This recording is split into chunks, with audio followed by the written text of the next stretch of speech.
Hi guys! Welcome back to my vlog kung saan ba walang perfect! Kung perfect ka, alam mo na, lumayo-layo ka na muna, doon ka sa far away. By the way, ako pa rin to, ang nag-iisa niyong rampadora, JR! At syempre, kung bago ka pa sa channel ko, please don't forget to like, share, and subscribe, and hit that notification bell para updated ka palagi sa ating rampa. So ito na nga, panibagong araw, panibagong rampa, panibagong bansa. Samahan niyo ko at pupunta tayo ngayon sa South Korea! So paano ba yan? Tara na at sama-sama tayong maghanap ng opa! Charing! So paano? Sit back, relax, and enjoy the vlog. Sabay-sabay tayong rumampa sa Korea. Let's go! Rampa na!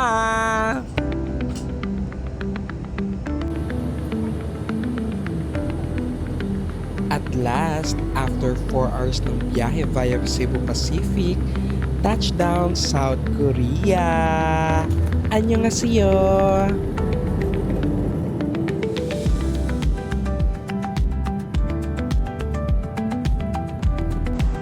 Officially, we made it sa Korea. I'm so excited! So yung wala namang hinanap pagdating sa immigration, so walang aberya. Welcome to Incheon Airport! Of course, first order business, mag-withdraw ng cash at bumili ng transport card. You can buy this sa mga convenience store or sa mismong train station. So now, let's go to Seoul. So from Incheon to Seoul, meron kayong dalawang option, Aerex Non-Stop and Aerex All-Stop. Kung nagtitipid ka at hindi nagmamadali, go for Aerex All-Stop. Pero ako, nag-Aerex Non-Stop ako since tabu ko na to sa Klook bago pa ako dumating ng Korea. From Seoul Station, nag-transfer pa ako ng subway papunta sa aking hotel. Welcome to my hotel, Hotel Gaon Golden Park. Highly recommended ko tong hotel na to dahil bukod sa budget friendly, sobrang lapit lang niya sa station, 4 minutes walk lang. Pwedeng-pwede to sa mga maaarting katulad mo. Maluwag ang kwarto, maluwag ang CR, malinis, may bidet, kompleto ang amenities. At kung may luggage ka, may elevator sila. Meron din silang common area. At sobrang tahimik at safe sa paligid ng hotel na to. Kaya kung naghahanap ka ng mura at magandang hotel, pak na pak to, perfect! Good morning! Annyeonghaseyo! First day pa lang, lalaban na agad tayo sa tour. O syempre, winter ang labanan. Outfit check muna tayo. O pak, laban. Syempre, pinagandaan natin ang winter sa Korea. Nandito nga pala tayo sa tapat ng DDP para sa pick-up ng tour. Let's go! Excited na ako! First stop, Yobi Ice Valley! Lamig! Mga 1.5 oras ang layo nito mula sa city.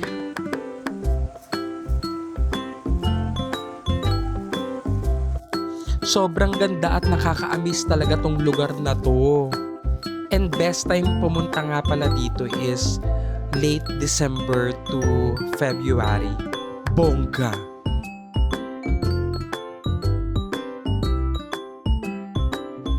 For sure, mapupuno ang memory ng cellphone mo dito. Kaka-picture, promise. Ako nga, ayan oh, panay pictorial pa kahit walang kasama. Laban! Paalala, dress warmly and wear proper winter shoes kasi madulas talaga. So tara na, tumbling na tayo sa next location. Next stop, Petit France. O, Petit o Petit. O, search mo na lang. Inspired nga pala tong lugar na to sa famous novel na The Little Prince. O, diba? Ay, eksena ang ate ko. Dito nga pala, magbaong ka ng madaming pasensya dahil madaming lakaran kasi madaming pupuntahan. Madaming photo spot dito at ang mga daanan akyat baba kaya super walk talaga. Pero in fairness, maganda talaga tong lugar na to. At ito nga pala yung famous exit kung saan dinidikit nila yung sticker na galing sa entrance bago lumabas. Olafang muna tayo bago tayo tumambling sa susunod na location. Next stop, Nami Island. May pa-immigration, kaloka. Go, mag-ferry ride tayo papunta mismo dun sa island. Let's go.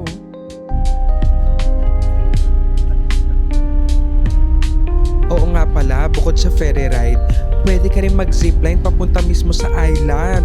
Kung ganun ka-adventurous, go!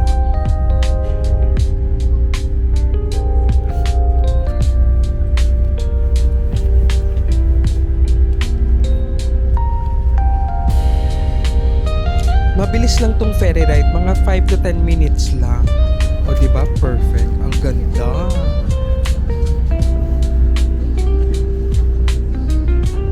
Taray, group picture. Hanapin nyo ko. At eto na nga, nandito na tayo. Welcome to Nami Island! Yun!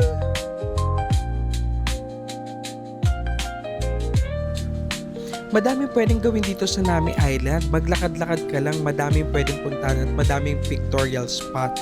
At saka, maganda magtitingin ng mga opa dito. Oh, diba? Perfect!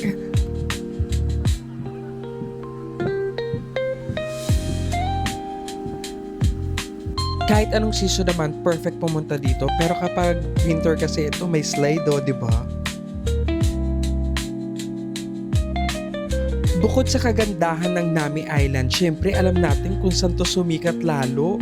Sa Endless Love Winter Sonata. Syempre, papauli ba tayo? Pupuntahan natin ang mismong location.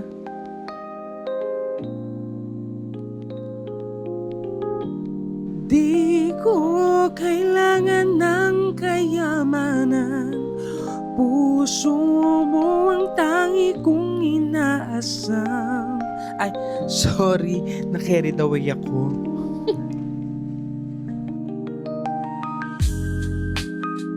Madami rin mga coffee shop at restaurant dito pag nagutom ka, so don't worry.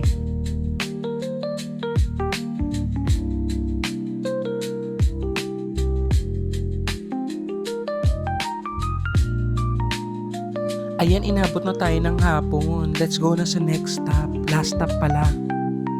And last but not the least, the Garden of Morning Calm. Oh, bongga! Ang Chika Chika, isa to sa pinakamagandang botanical garden dito sa Korea. At ito ang isa sa pinakapinupuntahan dito, ang Millennium Juniper. Bonggang-bonggang puntahan to kapag winter season dahil meron ditong lighting festival na pinakasikat dito sa Korea. O siya, tama na muna ang mga chika-chika. Iikot muna ako dito. At syempre, hindi pwedeng hindi magpipictorial.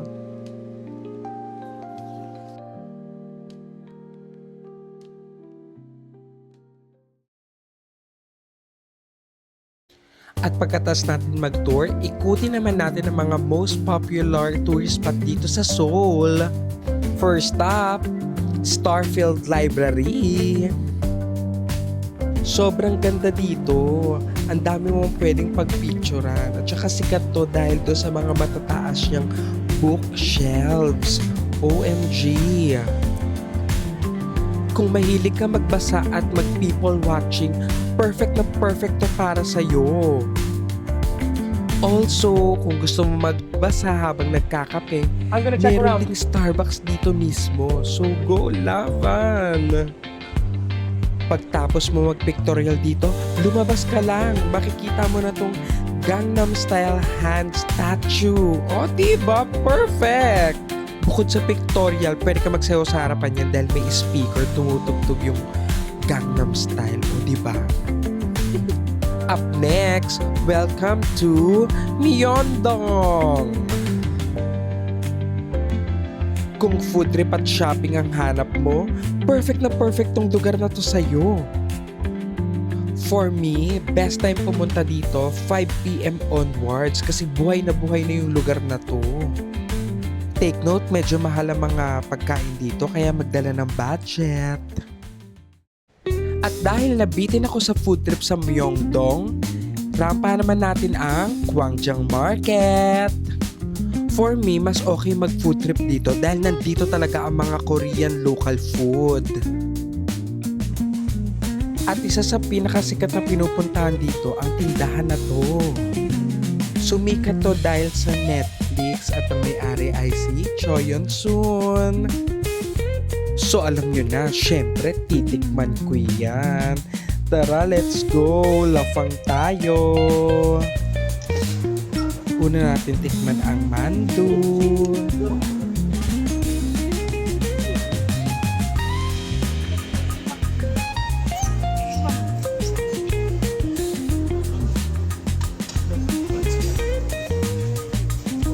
At syempre, ang sikat na kalguksu.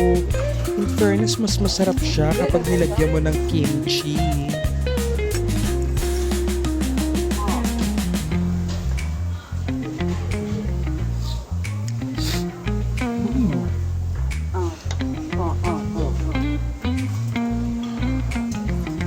Perfect na perfect kainin to, lalo na kapag winter kayo pumunta dito.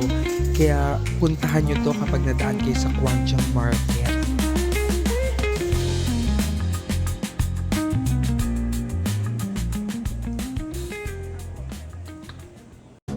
So ngayon naman tayo sasakay sa Namsan Cable Car para makapunta sa Enseol Tower.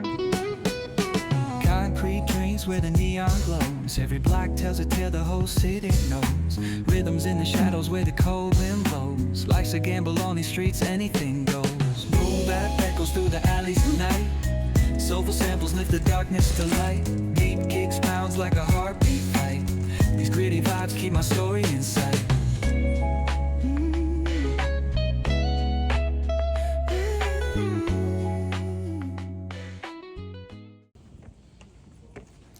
After ng mga ilang minuto lang na pagsakay sa cable car, nandito na tayo sa Enseol Tower. Perfect! At syempre dahil nandito na tayo, aakyat tayo dyan sa taas mamaya. Let's go! Kumuha rin ako ng ticket nito sa Klook. Ang ganda dito pag gabi, ang daming pailaw. So, paano ba yan? Alam nyo na. Tara, pictorial! So, ngayon, let's go. Akyat tayo sa taas.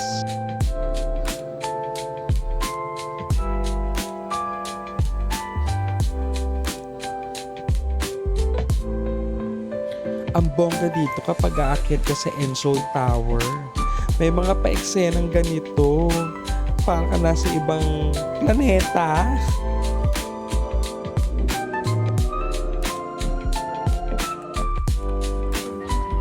At ang Jelevator, may pa-eksena din. Ang ganda!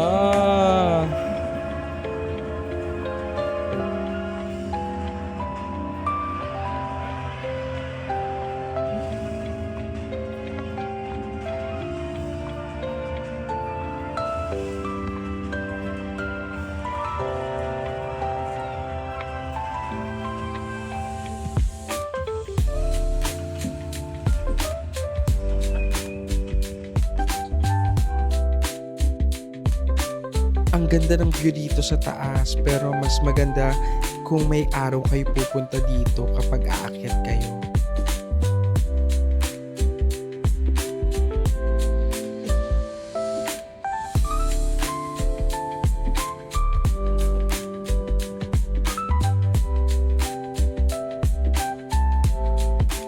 Nagbus na ako pabalik sa baba, pwede naman. Sulitin natin ang pagrampa. Ngayon naman, nandito tayo sa Han River. Kung bet mo lang magmuni-muni, ito ang perfect spot para pumunta. At pwede ka rin mag-bike dito, may mga bike rental. Pero syempre, ang pinunta ko dito, ang kumain ng ramyan. Ang eksena dito, babay ka ng ramyun sa convenience store. Tapos, merong part doon na pwede kang magluto ng ramyun. O di ba bongga? Ang perfect! Sakto, winter, malamig. Kaya masarap kumain. Let's go, kain tayo!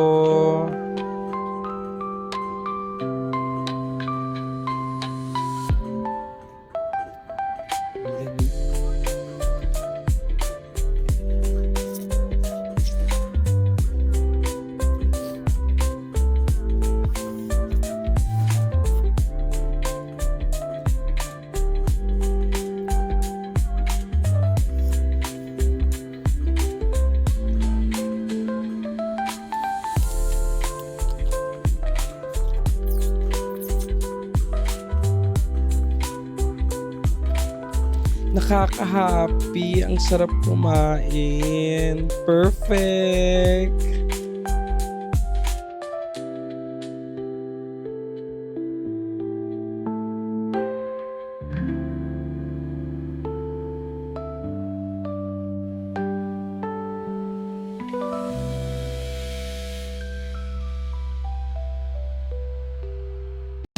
Next nating rarampahan, Cheonggyecheon Stream.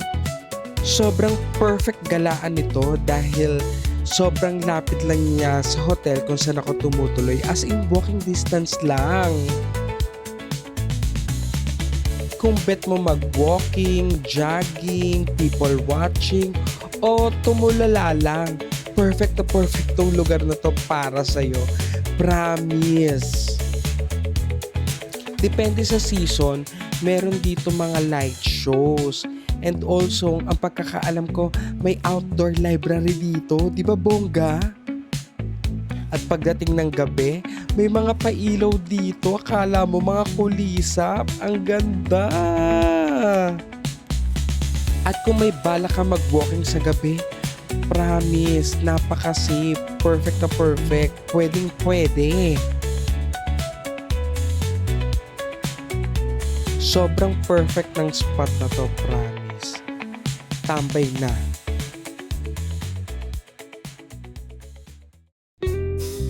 Hindi uso magpahinga kapag rampadora ka. Kaya let's go, next stop. Dito na tayo sa Gyeongbokgung Palace.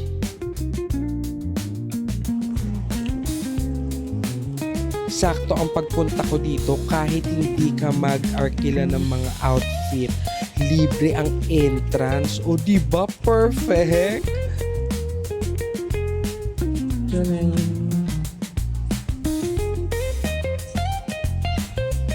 Let's go, pasukin na natin to at hanapin natin si Janggyum. Charin. Ang taray, pasabog ang mga outfit ng tao dito. Oh, perfect!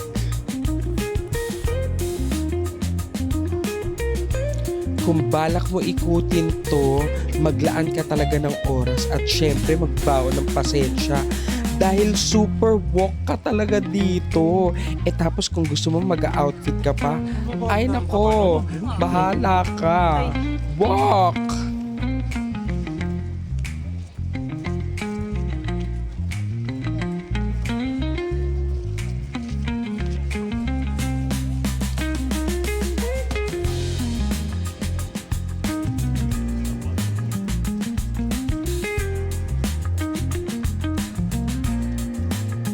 Ang daming mga pintuan dito kaya hindi ko alam kung ano yung main entrance. Basta go, lakad lang tayo.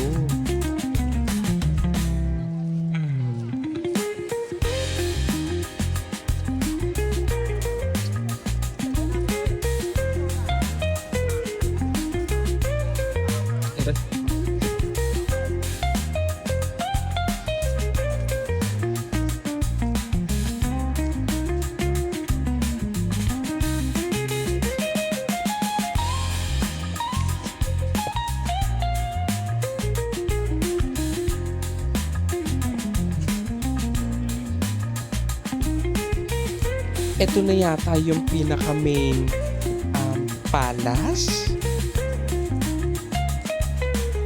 O basta tara, gurahan natin. At syempre, kailangan mag-pictorial, hindi pwedeng hindi.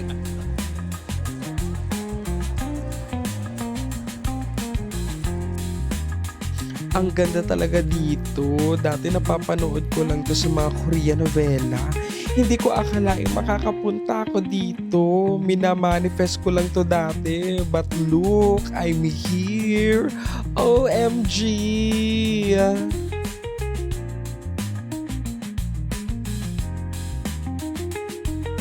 Ayan, silipin natin ang trono. Char!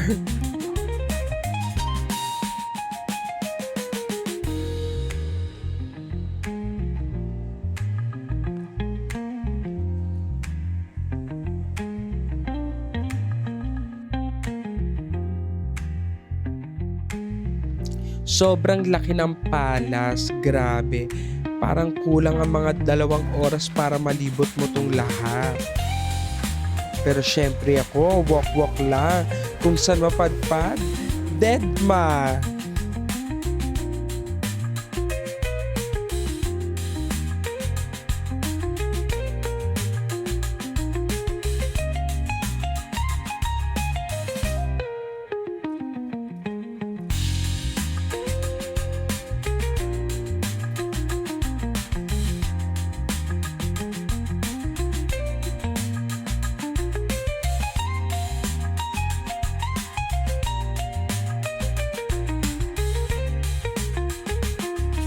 After mo mag-ikot-ikot sa palace, puntahan mo na rin tong Hanok Village. A walking distance lang from the palace. So, go!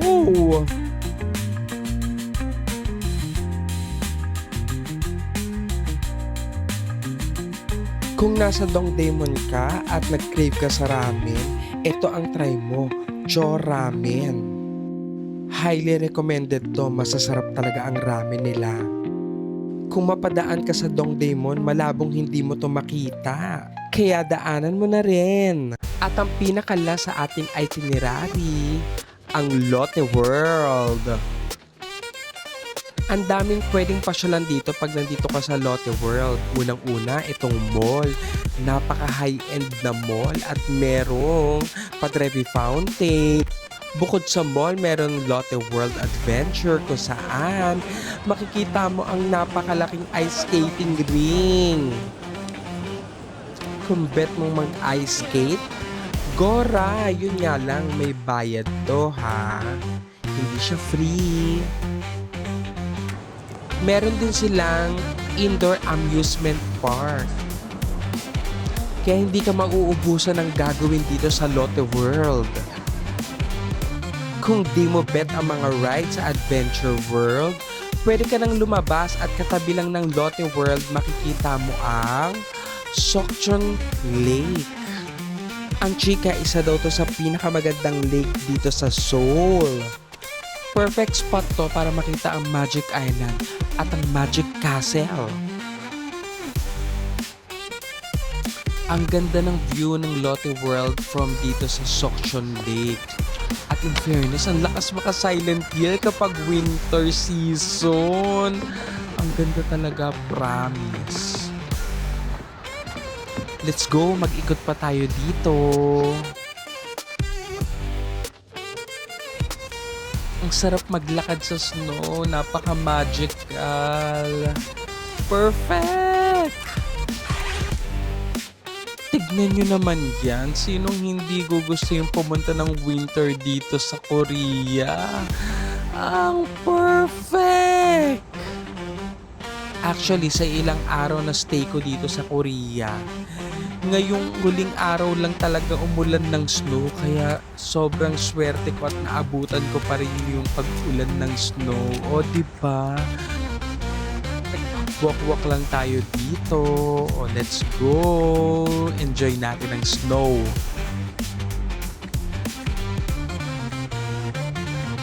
Woo!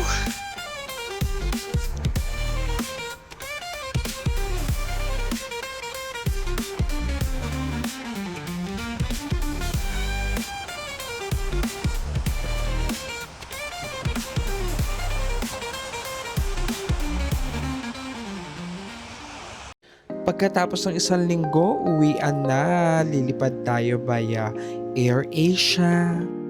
Ito talaga yung pinaka nakakalungkot sa pagrampay, ang pag-uwi. At dito ko natatapusin ang ating South Korea rampa. Kung nag-enjoy at napasaya kita dito sa video na to, please don't forget to like, share, and subscribe and hit that notification bell para updated ka sa ating mga rampa. And also, you can follow me on all my social media accounts. Just search JR Rampadora. So, paano? Kita-kit sa aking susunod na vlog. Bye! Abangan mo ang bagong bansa nating rarampahan. Mwah! Pilipino. Foreigner po. Galing Boracay. Opo.